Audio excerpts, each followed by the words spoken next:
Howdy folks, welcome back to my YouTube channel. I am your host, The Mighty Bjorn, and today for you have another Dungeons and Dragons video. And realistically, this is going to be a TTRPG in video in general, but the study that I'm going to be discussing primarily had to do with Dungeons and Dragons, which kind of worked out in my favor as I've been playing Dungeons and Dragons since a long time. Just about 30 years, give or take. So let's dive on into it. And this is an image I've been seeing floating around on the internet that apparently is from a legitimate article. But essentially, the headline of the article was "How does Dungeons and Dragons saves lives?" And I saw this and I thought to myself, yes, that's really interesting. We within the Dungeons and Dragons community has probably known this for a very long time. And there's different reasons why. The article kind of touches base about it. This is also part of that image, who did this study and etc. And understand, folks, as I'm sitting here discussing just this picture alone, there is actually others that have done this study and essentially have come to the same conclusions about Dungeons and Dragons and essentially what it does to basically combat different things such as stress and depression. But before I dive into it any further, guys, I need help slaying the dragon that is the YouTube algorithm, and you can do that for me. I need likes, comments, shares, subscriptions, etc. That all helps me out. It's easy, it's free, so help out a growing YouTube channel. Also, for anyone who would like to provide additional support, I do have a Patreon page. You can go check that out down below. It's in the video description, and that's essentially all I'm going to do. Now let's get into it. So one thing that various studies have highlighted is that Dungeons and Dragons combats depression. And understand, folks, as I'm sitting here discussing this, I am not an expert. I'm not a psychology expert. But one thing I do know is depression is very common, and it comes in various different degrees. Even I suffer from a form of depression. It's a very minimal, depression. I don't need medication or anything like that, although medication would help.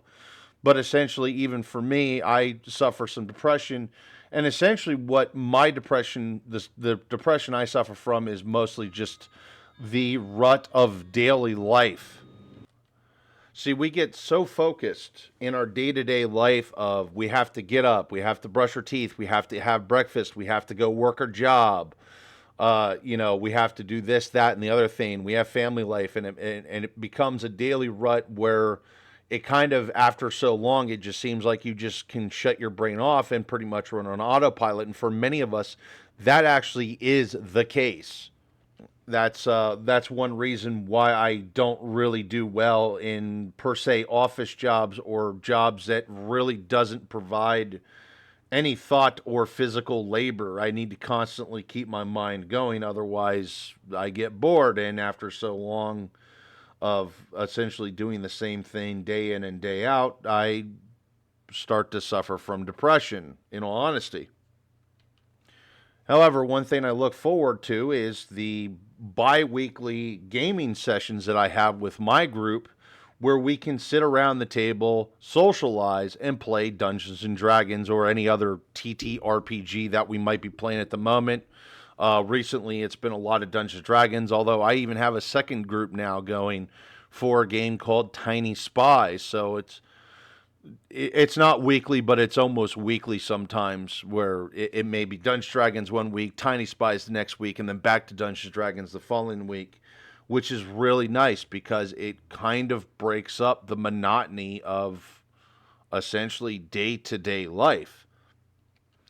Also, with that being said, us humans have evolved into being social creatures, and that's the other thing about day-to-day life, especially when you're focused on work and that.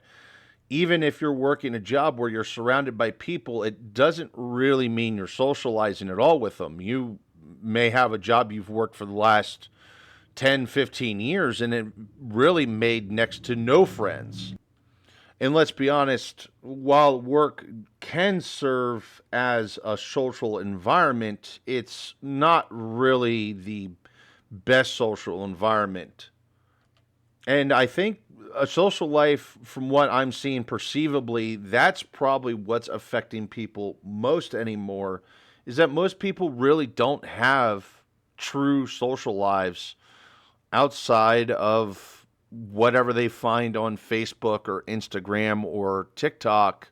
And I think this is a huge issue. And I actually think that's causing a lot of issues when it comes to depressions and things of that nature, is they don't have that human connection. And for me, that's one thing Dungeons and Dragons provides. I'm not doing Dungeons and Dragons through Roll20 or something like that, and I'm not saying it's a bad thing to do it that way, but I am the old school. We are sitting at a table with pencils, papers, and books. Yes, we have digital devices, but it's in a very minimalist sense. And essentially, it comes down to we are sitting at the table socializing with one another about the game or whatever else. Sometimes we take breaks and we just sit around and just talk about things, whatever we want to discuss. The other thing too is within being a gaming group, you're within a group of people with similar interests and hobbies to you. And as people, we like to talk about our interests and hobbies. We don't like to talk about our jobs. So while you may have a social environment at work where you're discussing your job, well, I mean, you're really only talking about your job. You're not talking about your favorite sports team or fishing or anything like that. You're talking about what you have to talk about, not what you want to talk about. And that's two different things. Also, with having people out there that have similar interests to you kind of grow a bit of a friendship and a bond with these people. And sooner or later, it gets to the point where basically it starts off as being just Dungeons and Dragons, maybe some chit chat back and forth, but over time it may become, well, hey, let's grab a pizza and some beer before the game session, or let's grab a couple cheeseburgers after the gaming session, or maybe you start doing all day gaming events where food is served throughout the day. That's actually something we used to do quite a bit with my gaming group, where we would do an all day gaming session from like lunchtime until whenever we quit on Saturdays. And then dinner time, we would just have, a big, we would stop for an hour, hour and a half to have like a big meal that everybody would get in on. Like we'd roast a ham and vegetables and potatoes, or we would do spaghetti with garlic bread and meat sauce and all that type of stuff. So we expanded a bit where we would have more social time within the game sessions. And I actually found the players actually quite enjoyed doing stuff like that, where it'd be just like a Saturday all day thing, but it would be like a huge thing where there would be a huge meal and time just to sit around and talk, take break from the game, and then get back to the game. And one thing that this helps build is it helps build your social skills. I've noticed with a lot of younger people understand that my gaming group is kind of two groups of people, old and gray or young right now. My current gaming group. Um, we have a few teenagers within my group because it's my son and my oldest son and his friends. Um, and then of course I have some members from my old gaming group as part of the gaming group as well. And it's really interesting how us old crusty guys has like these social skills that the younger guys of the group doesn't have. And now the younger guys of the group is learning these social skills because they're learning these social skills from us. And they're kind of contributing and they're adding to, and but it's really interesting that they have like this, how would I say, they have this online social life, but they don't have a real set of social skills, and not even basic social skills that actually translates to the game. Recently, we had an issue that come up, and I had one of the younger kids just to talk to this farmer, or sorry, it was a baker, and he just didn't have the very basic social skills to even talk to the baker in general. He was very awkward, and it was like, okay, all you're doing is talking to me. Just pretend you're talking to the baker, and he's not getting it. And his social skills and his body language and everything was awkward. And it's something that we're working on as a group. And that's just kind of part of socializing and things of that nature, something that people have to work on. And essentially, it's got to all do with us just being humans. We're not as social as we should be or as we used to be.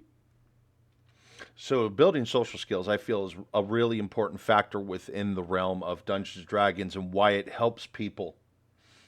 Now, another thing I want to discuss too is also using your brain. There's different parts of your brain that you use a lot as a child, but you don't really use so much as an adult, such as using basic mathematics skills or even different ways of thinking and different ways of approaching things, or even using your imagination. Most adults really don't use your imagination, folks. And really, some of the happiest people in the world are probably some of the most imaginative people in the world. So I think that's a part of it too, is being able to use your imagination and flex your imagination and things of that nature is something also that's going to help combat essentially depression, because it using your imagination is escape from reality. And that's the other thing Dungeons and Dragons provides, is just freedom to explore different avenues. Do things you wouldn't normally do, and essentially just escape the hustle and bustle of day-to-day life. The other thing too is with Dungeons and Dragons is your characters, your players at the table, even the dungeon master, even though the dungeon master just provides the entertainment, you're all the stars. You're the focus of attention. And some people just don't experience that, or they experience it in different ways. And sometimes the only way they ever really experience being the center of attention is essentially sitting at the table. And maybe not for everybody, but for a lot of people, even if it's just for a real short period of time, does like being the center of attention. Um, and that's also kind of got to do with escaping reality and why I feel Dungeons and Dragons is good for you. Um, and essentially why the article even points out why Dungeons and Dragons itself is good for you. You know, using your imagination, socializing, different things that Dungeons and Dragons provides that really nothing else provides. You know, video games, just to throw out, video games is a good way to escape reality, but it doesn't necessarily let you use your imagination, because a lot of video games have limited choices or it's really railroaded, where Dungeons and Dragons, not so much. But anyway, folks, I'm going to wrap up today's video at that. Hopefully you all enjoyed it. Thank you very much for tuning in. And please take a moment, share this with your friends, and like the video, things of that nature. Anyway, folks, once again, thanks again for tuning in, and have yourself a wonderful day.